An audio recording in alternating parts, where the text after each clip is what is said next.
Welcome to Dark Knight Films Reviews and another Amicus Productions night. Tonight, I will be reviewing Doctor Who and the Daleks, released in 1965. Directed by Gordon Flemyng, from a script by Milton Subotsky, starring Peter Cushing, Roy Castle, Jennie Linden, Roberta Tovey, Barrie Ingham, and Michael Coles. Now, the first thing I noticed on this film, and I had not seen this one in a while, so I didn't know about this upon rewatching it recently, was that it doesn't have the classic opening Doctor Who theme that Doctor Who is famous for as a series.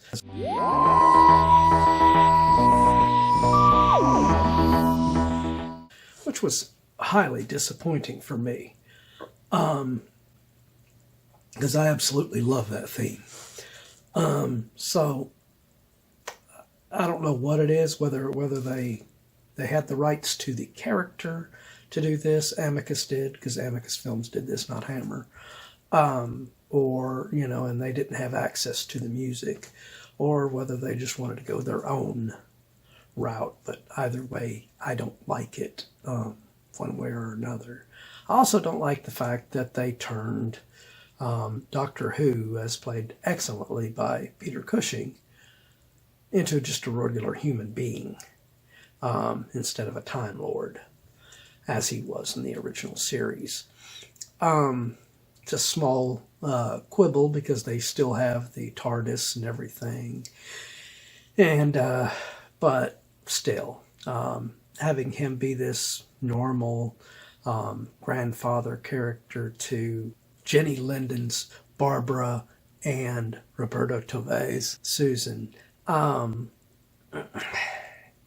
It's cool to give him a normal life prior to him going on these adventures, but that wasn't the way it was in the original series. So I'd rather they stayed true to the original series. But like I said, Peter Cushing was great in this. Jennie Linden and Roberta Tovey are great as his granddaughters in here, as is the comic relief character of Roy Castle's Ian. He is quite funny in a few moments in this, especially when they travel back in time, which is, again, his fault, because he accidentally triggers the TARDIS, sending them to the period that they are at, in another world, actually. He's got this sequence where he is trying to get the doors to open, and the doors open for Doctor Who and his daughters, no problem. So they were able to go through these doors, but this middle door, he goes to it, it will not open. And then he sits down and it opens. So it's revealed that the trigger to open that door is this seat. So he just consistently tries to get in through that door. My biggest disappointment in this one was the villains, the Daleks. The Daleks are the most weak villains I have ever seen in anything. Now, I don't think they were this ineffective in the show. It's been a while since I saw the show. But in here, I mean, they kill one person in here. And even that death, it doesn't really make sense, because they use the same like gas attack or whatever it is, steam attack, whatever you want to call it, on Ian. He survived. It just kind of paralyzed him and, made him incapacitated for a while. They do that to this other guy that's part of the group that's against the Daleks. And he looks like he passes out. We're assuming he got captured, or at least I was. And later on it's revealed, I'm sorry your friend died. Your friend was killed there and everything. It's like, what? But he's the only person that they kill in this. They are the most non-threatening, the weakest villains, and the way it turns out how to defeat them, it's fairly easy to defeat these Lummox robot creatures.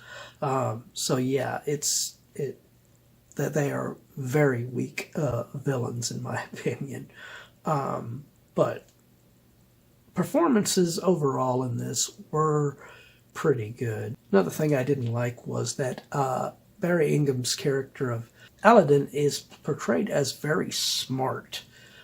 They have this vial that they can use in case someone gets contaminated with the radiation to cure them.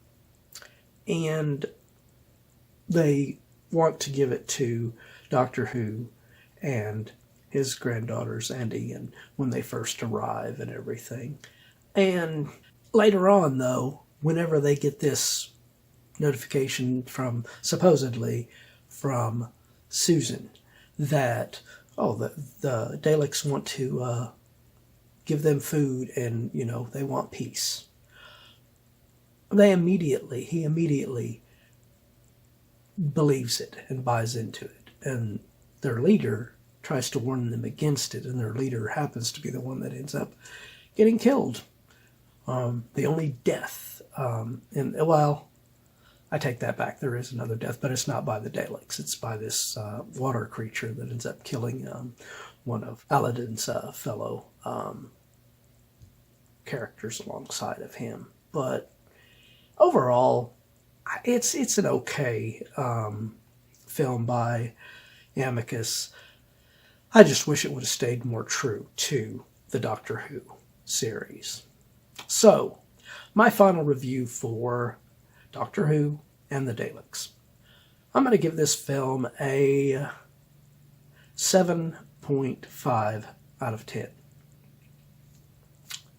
It's not the worst film by Amicus Films, for sure. But it's definitely not one of their best. But what do you guys think of Doctor Who and the Daleks?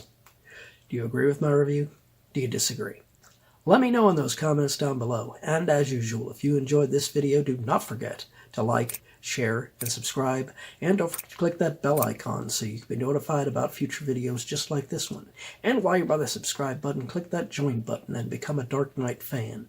As a Dark Knight Fan Plus member, you have access to an area on the channel right now where you can request a movie, TV series, or ranking video of your choosing. And when that video goes up, it will go up for all Plus members prior to it going up for all other subscribers. So if you want to get interactive and help me to get more movies on here that I might not normally review, become a Plus member.